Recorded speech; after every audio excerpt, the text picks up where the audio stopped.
Oh my God, John Lowe.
That's just how we gotta come at him, you know what I'm saying? Blueprint, Silk City. King Ja in the building. What up, Ja? What's going on, YouTube fam? Welcome back to the channel. I am King Ja, IAMKINJA TV. First and foremost, all glory to God for allowing us to be here, for allowing us to experience this moment together. I just want to say good morning if you're watching this in the morning. Good afternoon if you're watching this in the afternoon. Good evening if you're watching this in the evening. Right now, for me, it's about 10:17 a.m. I'm actually about to hit the gym, get a great workout in. I do not think I'm gonna record it because honestly, I'm locked in right now. I really don't have time to be setting up the camera and switching angles and doing all that, man. I just want to go get a great workout in. As you guys know, last time in the last episode, I was telling you guys that I had it worked out in a while. That was about maybe about 2 weeks ago, 3 weeks ago, 2.5 weeks actually. But I've been locked in ever since that video dropped. I've been going to the gym consistently. I've been locked in with my nutrition, only because I'm in a space now where if I recognize the problem, I'm not gonna sit there and take forever to get to the solution. I'm at a space in my life now where as soon as I recognize the issue, as soon as I see a problem, I'm on it. I'm jumping on it. I don't have time to sit around and waste and procrastinate when it comes to the solution. I'm getting straight to it. So yeah, man, I feel good. My body feels great. I gotta go pick up some protein. But I feel amazing, man. And I just want to stay locked in, stay consistent. I got my goal for myself, where I see myself wanting to get to. So I'm locked in on that. But I'm really in a space where I'm trying to, for one, not look at it as just something for the temporary, but just a change in lifestyle altogether. Something that's more long term than it is short term. Because health is wealth, number one. Number two, if you don't keep yourself healthy, you're not gonna be here for long. And I have a lot of plans. I have a lot of things I want to accomplish, a lot of memories I want to make, things I want to experience with, my family, my kids. It's just, I have a reason to be here. So I'm investing in my health, not just physically, but mentally also. So I think that's kind of what the focus of this particular episode is. It's, health and wealth, man. Just in all aspects, feed the mind, body, and spirit. So we're going to take care of ourselves in all aspects. And yeah, right now I'm about to head to the gym because I don't want to keep wasting any more time. Get a great workout in, go get some protein, get back, get some lunch. Yo, one thing that has been really, really fun is staying on top of my macros, man. Staying on top of my nutrition. That's something that I know is tough for a lot of people. Me personally, I used to say it was tough to do, but in all honesty, I feel like that was because I wasn't really putting my best foot forward before, as far as like staying on top of stuff. Because I used to just want to eat what I wanted to eat, right? But I find it fun and challenging to like find new ways to be able to sustain your appetite while also staying at a certain number, you know, for your calories, your carbs, your fats, your proteins, all that. I find it fun to kind of, because you get to experiment with your food and kind of see like, all right, I can eat this amount of this, right? And I want this, but I can't really have it. But if I structure it the right way, I can have it. I just got to be careful with how much I do. Or I don't know, man. I'm kind of enjoying it, and I think it's because I've been finding success. But then when you pair that, the feeling of knowing that you're hitting your nutritional goals, when you're pairing that with the actual work that you're putting in the gym and you're seeing results, it makes all the difference. So I'm excited for today. The weather is beautiful outside, so maybe I'll try to get a walk in today. Definitely going to the studio. We're gonna see what the day entails, man. We're gonna see what it entails, but I'm on my way to the gym now. Again, thank you guys for being here, and I will tap in with you maybe on the way to go get protein. All right. So just got back to the crib with it. I went and picked up some protein because I needed some more. Not really gonna advertise it like that because I'm not getting a check for this. But I went and picked up a plant-based protein because I ain't really got time for the whey. I don't got no time for the pimples on the back and all that crazy looking skin. Yeah, nah, not me. Those days are over. But yeah, this protein not bad. 200 grams. I mean, not 200 grams. 200 calories per serving. We're getting about 30 grams of protein per serving. Carbs is not too bad. And the fats aren't bad, which I'm happy about, because after I kind of go through my meals and snacks and everything, I need something that's not going to be too heavy on the carbs and the fats, and that's still going to allow me to get a decent amount of protein with, you know, as minimum amount of calories as possible. So this is pretty good. I plugged it into my MyFitnessPal, and it lines up with my nutrition and my macros and everything pretty well. So I'm happy about that. I never tried this brand before, but you know, packaging is saying all the right things. There's a lot of things that aren't in here, which I'm happy about. So yeah, we'll give it a try. No gluten, no animal derivatives, no synthetic colors or flavors. That's big. No soy. That's another big deal. The sugars, no added. Yeah, this is pretty good. So we're gonna try it out. It's vanilla. It's super basic, but I like to add, you know, fresh fruit or frozen fruit to it. Today we're gonna do some frozen fruit and see how it makes us feel. See what we think about it. It was buy one get one half off, so I got 2 of them, but they're the bag, so we'll run through them pretty fast. Yeah, so let's give it a try. Gonna eat lunch and get my butt to the studio. Like this for real? Thank you, baby. Look, you leaving now? I'ma see you later. I'ma sneak through your window. Alright.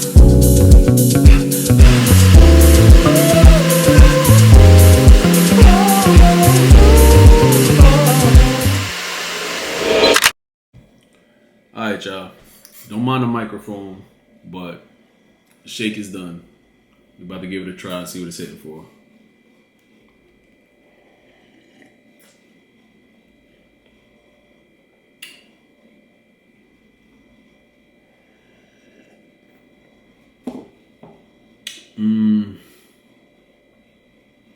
It's not bad. I only put strawberries and bananas in it. And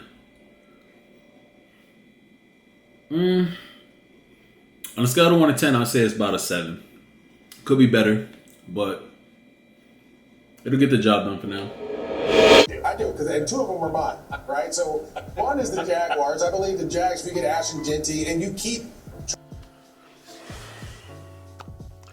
Yo, so we are here in the studio. I'm watching the NFL draft, and I cannot believe what I am seeing right now.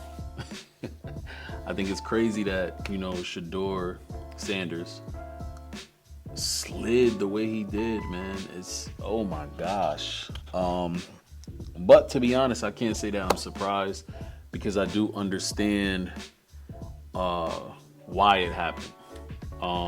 First and foremost, I don't think it's the right thing.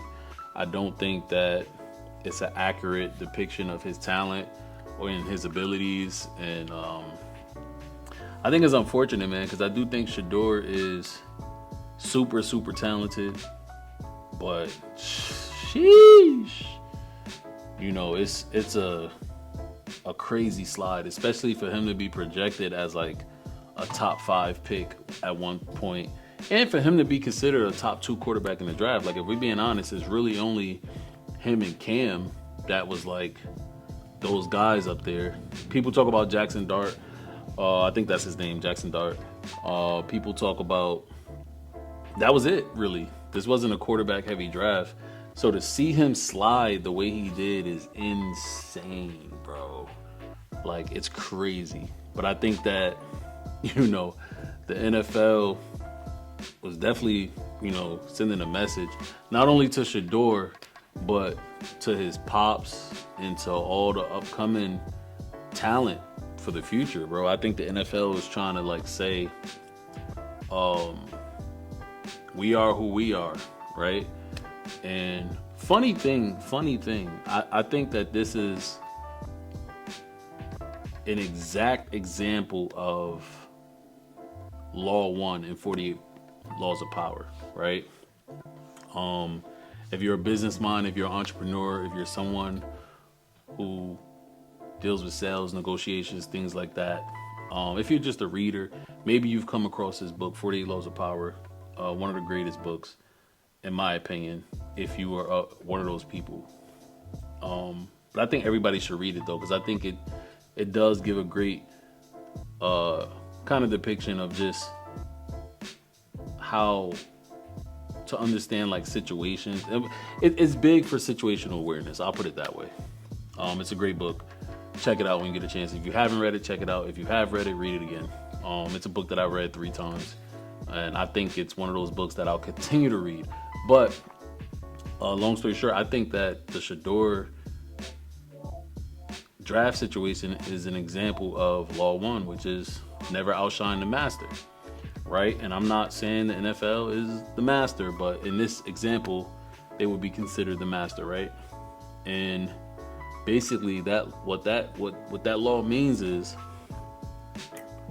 basically to never outshine the authoritative figure, right? Whether that's your parents, whether that's your teacher, whether that's whoever the master is in the situation, whoever the authoritative figure is in the situation, right? In this situation, in particular, it's the NFL. Shedeur is someone who wants to have an opportunity to play in the NFL. So in this particular situation, the authoritative figure is the NFL because they control whether or not he will have that opportunity. Oh, by the way, shout out to my hat, man. I love this hat. This is from the 2005-2006 college football season. It's the 2006 Rose Bowl featuring Texas and USC. In my opinion, the greatest college game ever. Had some amazing talent in there. You had Vince Young, you had Reggie Bush, you had Lindell White, you had Matt Leinart, you had just Texas had a crazy roster. USC had a crazy roster. It's one of the best games ever. Definitely go check that out. But and not to mention, this game actually took place a day after my 14th birthday, right? So my birthday's on January 3rd. This took place on January 4th, 2006. So yeah, shout out to USC, one of my favorite college football teams. USC and Penn State. I'm a USC Penn State guy. USC is my West Coast team. Penn State is my East Coast team. I know that sounds crazy, but I love USC. I've always loved USC. But Penn State was like one of my top schools. Just when I was getting recruited and everything, seeing that letter come in from them was like a huge deal to me. Joe Pa, all that. But I got a little sidetracked, but let's get back to it. Yeah, so the NFL is the authority figure. Shedeur is looking for an opportunity to do what he loves, to make money. And it's sad and it's unfortunate that he missed out on that, because if he was drafted in the first round, one of those top picks, he's looking at about 40-something million. But now, him being, a fifth-round pick, who knows? It won't be that. It won't be that. But like I was saying, I feel like this is a prime example of Law 1, never outshine the master. And I think that, I could never say anything bad about Deion, because I love Deion. I think he's a great leader. I think he's a great father figure for his players. And everyone that's blessed enough to be in his presence, I think he does a great job at leading and leading by example. However, I do think that in this particular situation, he and Shedeur might have played their cards wrong. And the reason I say that is because, leading up to the draft, I just feel like I love their confidence, but I just feel like they overplayed their hand as it relates to just the way they were speaking in regards to like their position in this situation.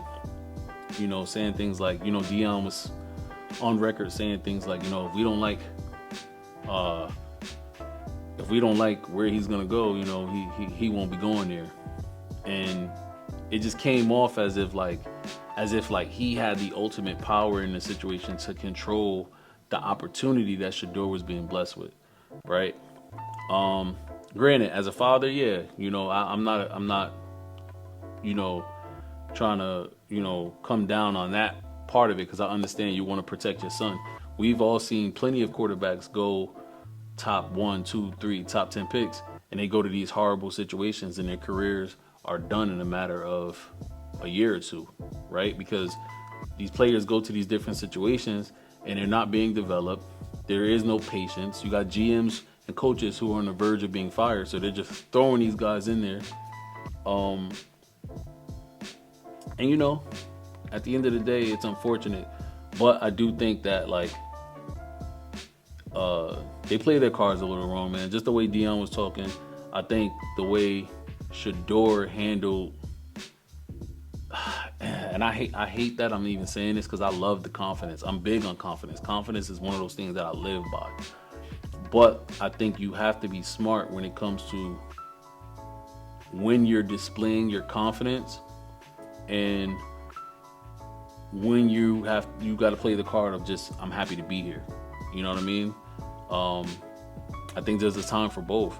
And I think that they might have played their cards wrong in just the way they were handling the media. I think it rubbed some of the NFL, some of these owners, some of these GMs. I think it rubbed a lot of them the wrong way. And granted, I am definitely not a shut up and play kind of guy. I do believe that the athletes should have their voice. They should be able to speak freely. However, I do think, just from a business standpoint, I do think you have to be smart about how you engage with the media as it relates to the NFL and the opportunity to be in the NFL. Because at the end of the day, it's like all it comes down to is like, yo, are you getting the bag or are you messing up the bag? And I think this is one of those things where the bag definitely got messed up from a short-term perspective, because he did get drafted. He will have the opportunity to prove himself. However, I feel like they kind of already, to a certain extent, made their mind up. And I think that it was to send the message to Deion to say nobody's bigger than the program. You know what I mean?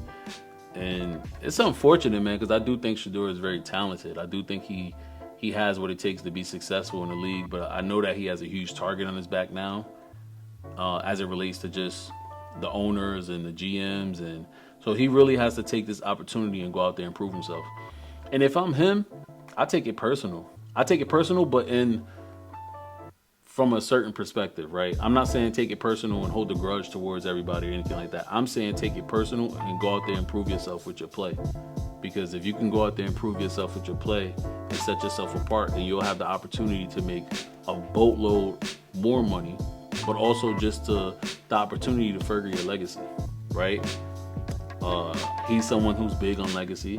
So at the end of the day, you're going to have your opportunity. Take this personal and let it add fuel to your fire. You know, that would just be my advice as a sports fan. You know, I'm not saying that my word is law or anything like that. But on this channel, my word is law, right? So that's just my opinion. I just think it's crazy to see him slide like that. And I do understand why. I understand both perspectives. I think for a second, you know, him and Dion, they were outshining the master. And at the end of the day, when you're playing a game of business, that's just something you don't do. That's why it's law number one. So that's just my 2 cents, man. Shout out to everybody that got drafted tonight. That was once a dream of mine. And to see these young brothers get that opportunity, I think it's a huge deal. So round of applause to them. That's just how we gotta come at him, you know what I'm saying? Blueprint, Silk City. King Ja in the building, what up, Ja? Big Petey, what it do though? Desert Storm, nigga. Yeah. Bitches quote my shit like Justin LeBoy wrote it. And you just screw your face when she posted. Fuck a hater, I'm not threatened. Beat him till he match my all-star LeBron 7s. Make him all straight the first Magic Converse. These new artists will still have trouble drawing weapons. The last real one, so labels are scared. I'ma catch a hot one and step away like I'm Sean Evans. I don't spit, nothing but pain. She leave me, the shit going nowhere but insane. Yo, this song didn't get heard the way I want, so I'm never gonna let nobody hear it. Fuck that. I put out AMG 4 fucking times. And niggas gonna get it again until they fucking hear it. You know why? Because until people, the masses, are pointed in a certain direction, they're never gonna huddle around what you want. There's no magic moment where your record just takes off anonymously. It doesn't have anything to do with you. It is not some transient moment. You're absolutely connected to how well you penetrate a demographic.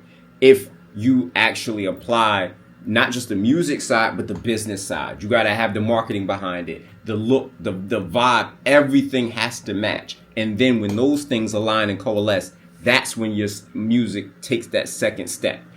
It looks easy on social media, but none of that social media existence is ever repeatable or long-lived. And now people are seeing that. They're like, oh shit, that moment is only 15. Like back in the day, they used to say niggas had 15 minutes of fame. Now it's 15 seconds. Bruh, niggas is microwave hot. Yo. And we done with them. We on to the next. And that's a fact. You know what I mean? And it's only the ones that are the hyper talented that we look back and say, this dude came out and then we grew with him.